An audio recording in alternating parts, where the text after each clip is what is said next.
Bismillahirrahmanirrahim. Assalamualaikum warahmatullahi wabarakatuh. Alhamdulillah wa syukurillah la khalla wa la quwata illa billah. Hadirin kaum muslimin muslimat yang sama dirahmati dan dimuliakan Allah Subhanahu wa taala. Pertemuan kita di kesempatan yang sangat mulia ini atas ridha dan rahmat Allah, kita akan sedikit membahas berkaitan dengan siapakah orang pertama yang membawa keyakinan penyembahan berhala di Jazirah Arab pada waktu itu.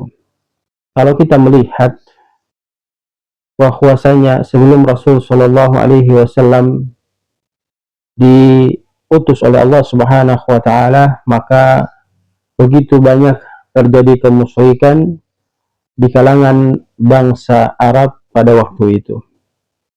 Dan orang yang pertama menyebabkan terjadinya penyembahan terhadap berhala itu adalah Amr bin Luhai al-Khuzai.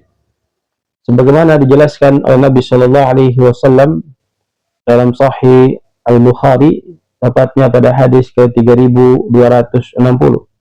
Rasul Shallallahu Alaihi Wasallam menjelaskan kepada kita, an Abi Hurairah radhiyallahu anhu qala Nabi Shallallahu Alaihi Wasallam.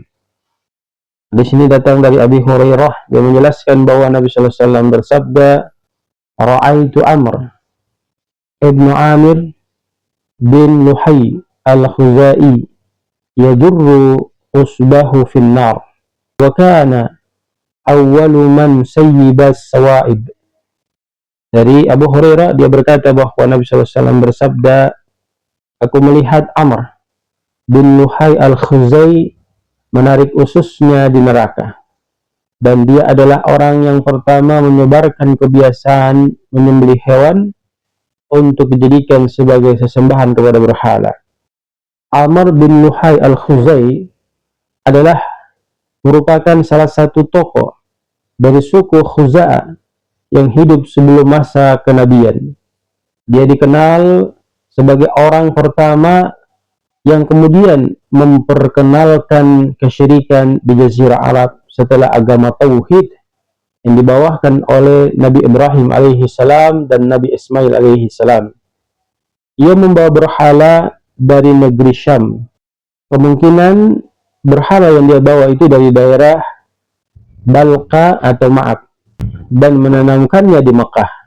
Ia juga memasukkan faham-faham jahiliyah seperti menyebarkan hewan untuk berhala, suatu bentuk tahayul bid'ah yang dikaitkan dengan agama. Rasul Shallallahu Alaihi Wasallam menginformasikan bahwa Amr bin Luhai itu dilihat oleh Nabi Shallallahu Alaihi Wasallam disiksa di neraka. Kemudian dia menarik ususnya sendiri sebagai simbol betapa buruknya akibat perbuatan menyesatkan banyak manusia. Hadirin yang sama dirahmati dan dimuliakan Allah, ada beberapa ulama yang mengomentari tentang sosok daripada Amr bin Luhai al-Khuzai ini. Yang pertama, Imam An-Nawawi dalam Syarah Muslim, beliau rahimahullah menjelaskan bahwa Amr bin Luhai merupakan tokoh besar di kaumnya dan dia sangat dihormati. Namun beliau rusak akidahnya karena mengikuti budaya luar yang menyembah berhala.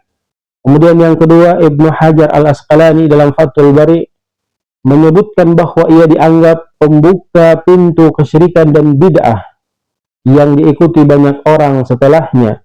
Maka dosanya terus-menerus mengalir karena menyebabkan kesesatan massal.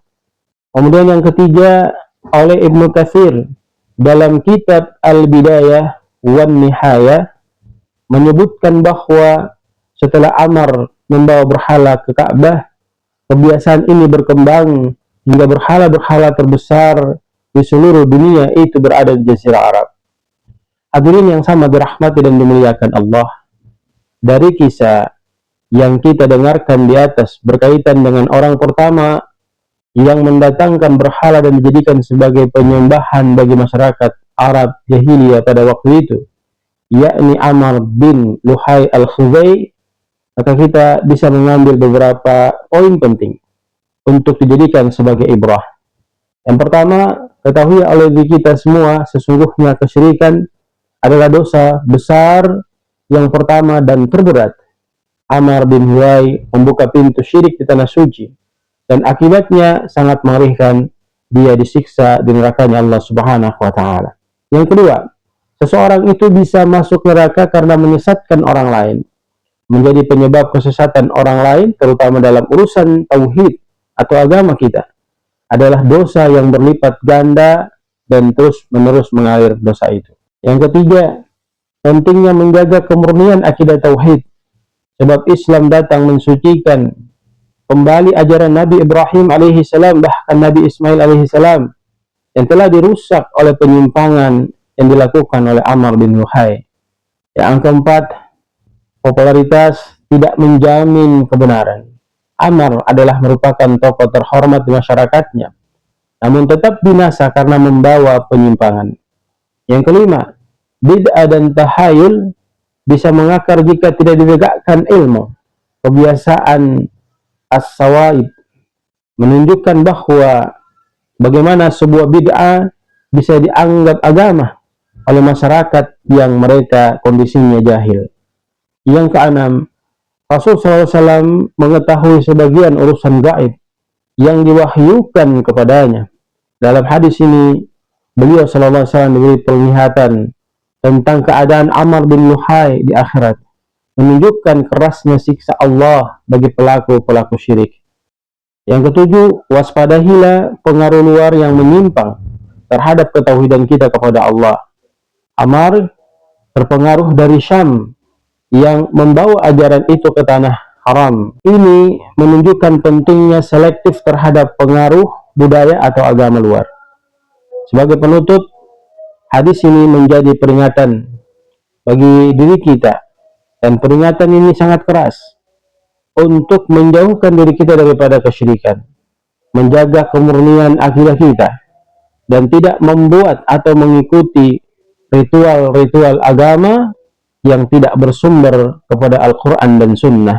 Betapa bahayanya jemaah yang sangat dirahmati dan dimuliakan Allah penyebab kesesatan, walau pelakunya dahulu adalah merupakan tokoh besar, namun karena kesesatan yang ditawarkan dan diberikan kepada masyarakat, akan menyebabkan dirinya disiksa oleh Allah Subhanahu wa Ta'ala, dan sangat mengerikan sebab ia menarik ususnya, kemudian penarikan usus itu dia berada di nerakanya Allah Subhanahu wa Ta'ala.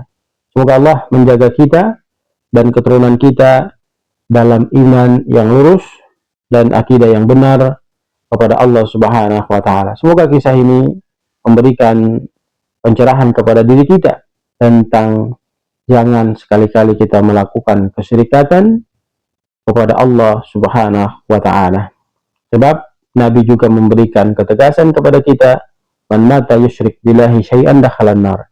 Siapa yang mati karena mensyirikatkan Allah, kemudian dia tidak bertaubat, tidak bertauhid kepada Allah, maka tempatnya adalah neraka. Barakallahu fikum, jazakumullahu khairan. Assalamualaikum warahmatullahi wabarakatuh.